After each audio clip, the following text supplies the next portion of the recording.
So Richard, Cal Wellness is embarking on a strategic planning process. Why are we starting a strategic planning process at this point in time?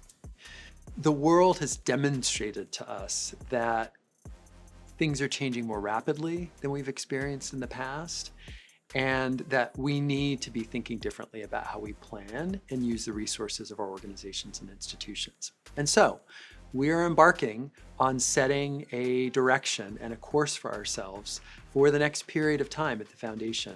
I think what's important is that we get aligned on how we want to be in the world, how we operate day to day, what our big goals are, and what is the strategy that we're going to be implementing in partnership with grantees, with government partners, with other foundations to achieve our goals. And to me, that really is where I come to this idea of a framework.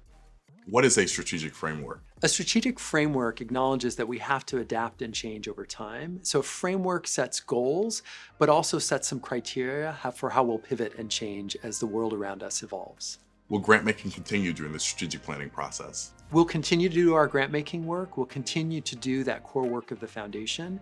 But over the first half of 2025, we'll be working with a strategic planning advisory committee of board, staff, and community members. We'll be seeking input from folks outside of that committee to inform discussion and dialogue and decision making. And ultimately, the board and the staff will decide on a new strategic framework that we will launch in 2026. How does racial justice help us to advance the cause of building wellness in communities?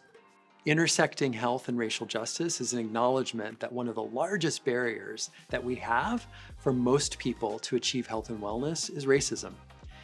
It's an acknowledgement that we need to be explicit about what we're trying to change in the world, and that we need to work toward unwinding the barriers that have really prevented people from living healthy and well.